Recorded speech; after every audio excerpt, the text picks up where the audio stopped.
জয় গুরু। পরম দয়াল শ্রী ঠাকুরের শ্রীচরণে জানাই ভূমিষ্ঠ প্রণাম। আপনাদের প্রতি প্রত্যেককে জানাই রানন্দিত জয় গুরু। আপনারা সকলেই জানেন কালকে 5ই জানুয়ারি, কাল একটা বিশেষ দিন। তো আসুন আমরা আলোচনা করে নিই কাল এই বিশেষ দিনে আমাদের করণীয় কি, আমাদের কি করতে বলছেন ঠাকুরবাড়ির বিশেষ যে কথা, সেগুলো আমরা আজকে শুনব। তো আমরা জানি কাল 5ই জানুয়ারি, কাল শ্রী শ্রী অবিন্দার জন্মদিন, শুভ জন্মদিন। ঠাকুরবাড়িতে প্রচুর ভিড় হবার সম্ভাবনা আছে, কারণ আমরা সকলেই অবিন্দাকে খুব পছন্দ করি। আর আচার্যদেবের কাছে গিয়ে নিজের সমস্যার কথা হয়তো বলতে একটু ভয় ভয় করে, আর বলতে একটু মনে হয় যে কি বলবো, এক বলতে গিয়ে আরেকটা বলা, কিংবা একটা বলতে মনে ঠিক করেছি অন্য কিছু বলে ফেলছি। কিন্তু অবিন্দাকে সামনে পেলে নিজের কথা সুন্দরভাবে বলে দিতে পারি। তাই যত স্টুডেন্টদের, যত ইয়াংদের ভিড় হয় অবিন্দার কাছে, কি চাকরি করব, কি পড়ব, কোন বিষয়টা নিয়ে পড়ব, কোথায় গান শিখব, গান শিখব কি না, কোন কাজটা করলে ভালো হয়, বিভিন্ন মানুষের বিভিন্ন নিবেদন ইয়াংদের অবিন্দার কাছে। আর সুষ্ঠু সমাধান দিয়ে চলেছেন শ্রী শ্রী অবিন্দা। আমরা একটা গোষ্ঠী আছি অবিন্দাকে, বর্তমান আচার্যদেবকে খুব পছন্দ করি। আর আরেকটা গোষ্ঠী আছি যারা অবিন্দাকে, বর্তমান আচার্যদেবকে মানতে চায় না। শুধু ভাবি ঠাকুর ছিলেন, ঠাকুরের যুগে এরা কি করতে এলেন, আর এরা থেকেই কি হবে, কিংবা এদেরকে মানবই বা কেন। তো যাই হোক, আজকে সব কিছু নিয়েই আমাদের এই আলোচনা। আমি আমার অভিজ্ঞতা থেকে আপনাদের বলবো আমাদের কি কি করণীয় এবং কি কি করবেন। কাল অবিন্দার জন্মদিন। আমরা জন্মদিনে বিশেষত কি করি, আমার বাড়ির ছেলেটার যেদিন জন্মদিন হয় সেই জন্মদিন আমরা পালন করি। ছেলেটি আমার যা যা পছন্দ করে, মা হয়ে আমি সেই ছেলের জন্য সব কটাই করি। যতই কষ্ট হোক, ভাবি যে এই বছর থেকে এই বছরে পা দিলেন, এই বছর থেকে এই বছরে পা দিল, এই বছর পূর্ণ হলো, এবং পরের বছর জন্মদিনের জন্যও চিন্তা ভাবনা করে রাখি যে এই বছর জন্মদিনে এইটা দেব কিংবা এইটা করব।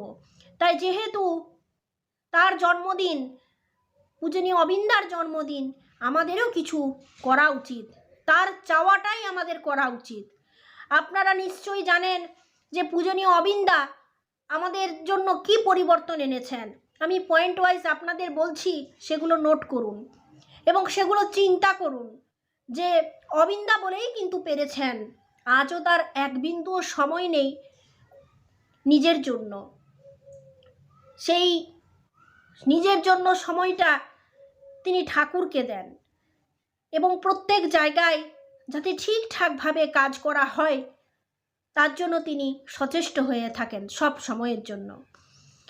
তো আমি আপনাদের প্রথমেই বলি, আগের ঠাকুরবাড়ি আর এখন ঠাকুরবাড়ি কেন এত নিয়ম হয়েছে, সব ব্যাপারই কেন এত নিয়ম, কিসের জন্য, কিসের এত ডিসিপ্লিন। আরে শৃঙ্খলা না থাকলেই তো বিশৃঙ্খলার সৃষ্টি হয়, তাই না? আগে যখন আমরা ঠাকুরবাড়ি যেতাম, মনে করে দেখুন, ঠাকুরবাড়ি গিয়ে আগে মনমোহিনী ধামে ওয়েট করতে হতো। প্রার্থনার পর আমরা লম্বা লাইন দিতাম অ্যাকোমোডেশন যে কাউন্টার আছে সেইখানে, তারপর রুম পেতাম। পূর্বের পরিস্থিতি চিন্তা করুন আর এখনের পরিস্থিতি চিন্তা করুন। এই সমস্ত কাজ সত্যি সত্যি অবিন্দার। তিনি এমন করলেন, সমস্ত রুল চেঞ্জ করে দিলেন। তার বর্তমান আচার্যদেবের সহায়তায়, তার আশীর্বাদে তিনি নিজ হাতে এই রুলগুলো করলেন। বাড়িতে বসে 7 দিন কি 10 দিন কি 1 মাস আগে ডেট ঠিক করে অ্যাকোমোডেশন করলেন। না কোথাও লাইন দেওয়া, না কোনো জায়গায় যে ওয়েট করা, কিচ্ছু না। সোজা লাগেজ নিয়ে নিজের রুমে ঢুকে পড়লেন, সে যখনই হোক না কেন। এই এক সুবিধা আমরা পেলাম। আগে ইষ্টবিধি দেওয়ার জন্য সৎসঙ্গ কেন্দ্রগুলোতে যেতাম, কিংবা নিজের ঘরে সৎসঙ্গের অভাবে নিজের ইষ্টভীতিটা কি করতাম, নিজের ঠাকুরের সিংহাসনের কাছে রেখে দিতাম, কিংবা সৎসঙ্গে গিয়ে জমা দিতাম। এবার সৎসঙ্গ কেন্দ্র থেকে কখন ইষ্টভীতি যাচ্ছে আমরা নিজেরাই জানি না। আর অর্ঘ্য প্রশস্তি পেতাম 1 মাস 2 মাস পর।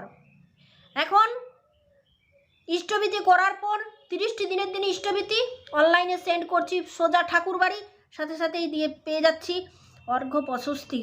এগুলো কার প্রচেষ্টায় হচ্ছে যদি ওইখানে কোনো কাজ না হবে? এখন প্রত্যেকটা জায়গায় 2 পা 1 পা করে এগোবেন উপযোজনা কেন্দ্র, যাতে ঠাকুরের কোনো কাজের অসুবিধা না হয়। আগে উপযোজনা কেন্দ্র এবং সৎসঙ্গ কেন্দ্রগুলো, একটা সৎসঙ্গ কেন্দ্রে 100 জন 150 জন নিয়ে উৎসব হতো। আগে আমি দেখেছি, এখানেও হয়েছে। এখন একসঙ্গে 20টা 25টা করে সৎসঙ্গ কেন্দ্র উপযোজনা কেন্দ্রকে নিয়ে হাজার হাজার লোকের সমাবেশ, একটা বড় উৎসব, যেটা দেখলে মাথা খারাপ হয়ে যাবে। এগুলো কাদের প্রচেষ্টায় হচ্ছে? যদি অবিন্দা কাজ না করবেন, সব কিছু বাদ দিয়ে ওয়ার্কসের যে কাজ শুরু হয়েছে, এতে পুরোটাই অবিন্দার ভূমিকা আছে। তিনি কি করছেন? কম্পিউটারে সমস্ত মানুষের নাম নথিভুক্ত করছেন, দীক্ষা নিয়েছেন, অথচ ইষ্টভীতি করেননি। সেই লিস্ট অবিন্দার হাতে। তিনি নিজে বেরিয়েছেন মানুষদের খুঁজতে, যাতে করে হারানো সন্তানদের ঠাকুর খুঁজে পান। কেন করবেন এত? তার তো কোনো অসুবিধা নেই, তার কোনো অসুবিধা নেই। সে সুন্দর পালঙ্কের ওপর বসে নিজের ইচ্ছা মতো খাওয়া দাওয়া করে ঘুমোতে ব্যস্ত হতে পারেন, নিজের আরাম করতে পারেন। কিন্তু তিনি এত কোথায় কোথায় ঘুরছেন ঠাকুরের সন্তানগুলোকে যাতে ফিরে আনা যায় ঠাকুরের কাছে। কিসের জন্য করছেন? আরে তিনি তো ঠাকুরের সন্তান, ঠাকুরের স্বপ্নকে পূরণ করছেন। আমরা যখন ছোট থাকি তখন আমার বাবা মায়েরা আমার জন্য অনেক স্বপ্ন দেখেন যে আমার সন্তান বড় হয়ে এটা করবে, ওটা করবে, সেটা করবে।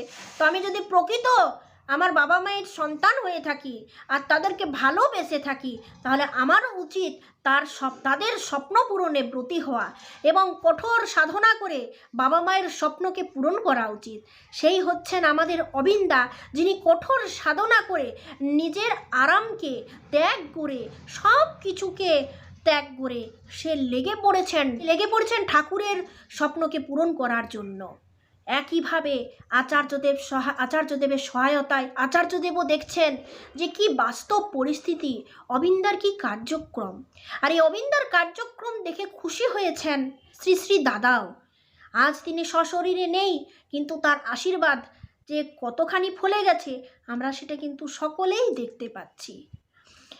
আর আমাদের অতি কাছে এবং আমাদেরকে খুব ভালোবাসেন, তিনি আমাদের সহায় হয়ে আছেন।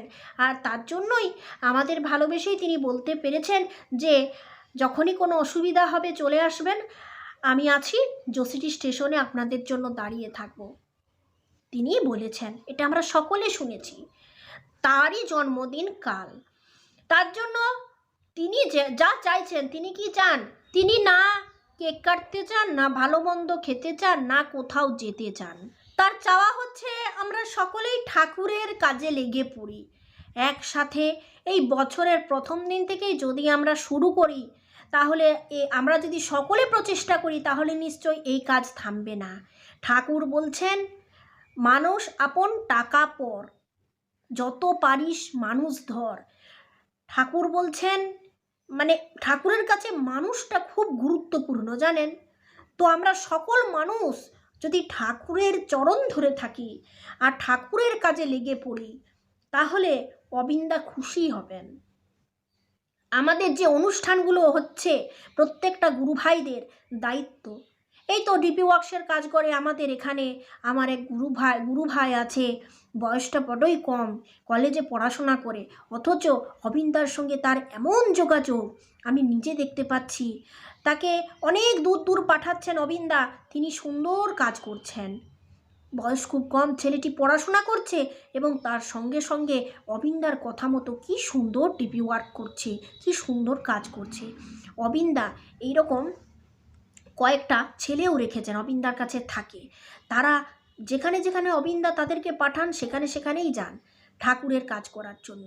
আর কোথায় কি হচ্ছে, কোথায় কি হবে, অবিন্দার নখদর্পণে প্রত্যেকটা লিস্ট, শুধু যে ঠাকুরের হারানো সন্তানদের লিস্ট এমনটা নয়, অবিন্দার হাতে আছে কোন কর্মী কেমন কাজ করছেন, কোন ঋত্বিক দাদা কতটা দীক্ষা দিচ্ছেন, কোন ঋত্বিক দাদা কাজ করছেন না, কার কার পাঞ্জা রিনিউ হচ্ছে না, প্রত্যেকটা খবর কিন্তু অবিন্দার হাতে।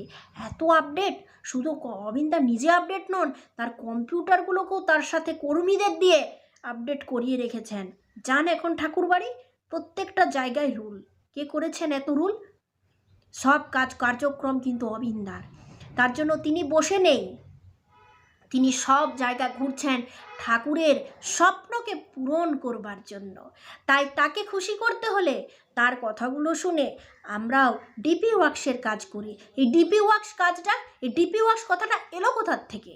বর্তমান আচার্যদেব বলছেন অবিন্দা কাজ করছেন, অবিন্দা তার কর্মীদের দিয়ে বিভিন্ন কাজ করাচ্ছেন, চতুর্দিকে মানুষ যাচ্ছেন, অবিন্দা নিজে যাচ্ছেন, কর্মী বৈঠক করে আসছেন, সেইখানের মানুষরা যারা জেগে ঘুমোচ্ছে তাদেরকে উঠিয়ে দিয়ে আসছেন, তাদেরকে সজাগ করে, মানে ইষ্টের যে কাজ সে কাজে, তার কাজে ব্রতী হতে বলছেন। প্রত্যেকটা জায়গায় দাদা সুন্দরভাবে বলছেন। এই তো সেদিন একটা আলোচনায় পড়লাম, বলছেন যাজন একটা বিরাট কাজ, এই যাজন করতে গিয়ে দেখবেন বিনা পয়সায় কত কিছু জোগাড় হয়ে যাচ্ছে। ঠাকুরের এত বড় উৎসব, শুধু যাজনের এমন পাওয়ার, ঠাকুরকে ভালোবেসে প্যান্ডেলের পুরো কাপড় ঠাকুরকে মানুষ এমনিই দিয়ে দিচ্ছেন। ঠাকুরের ডেকোরেশনের সমস্ত কাজ এক গুরু ভাই সব ব্যবস্থা করে দিলেন। এত মাইক, ঠাকুরের দয়ায় দেখছি সব ব্যবস্থা হয়ে গেছে, কোনো কোথাও টাকা পয়সা লাগেনি। ঠাকুরের ভালোবাসাতে, ঠাকুরকে এত ভালোবেসেছে মানুষ, এমনিই সব কিছু দিয়ে দিচ্ছে। তাই ভালোবাসাতে সব কিছু হয়। আর এই সুন্দর সুন্দর কথাগুলো আমরা কিন্তু অবিন্দার কাছ থেকেই পাই। তার এই রকম উৎসাহ, এত কম বয়সে ঠাকুর, মানে যারা বয়স হয়ে গেছেন, বয়স্ক ঋত্বিক দ্বারা, তাকে দেখে অবাক হয়ে যাচ্ছেন যে এতদিন যে উত্তেজনা দেখেননি, তারা তা দেখে অবাক হয়ে যাচ্ছেন অবিন্দার উত্তেজনাটা দেখে, যে ঠাকুরকে নিয়ে তিনি কি শুরু করেছেন, কোথায় গিয়ে থামবে এই রকম কাজকর্ম, কোথায় গিয়ে কার্যক্রমটা থামবে তার ঠিক নেই। এটা ঠাকুরের আশীর্বাদ, ঠাকুরের স্বপ্ন পূরণ হতে চলেছে।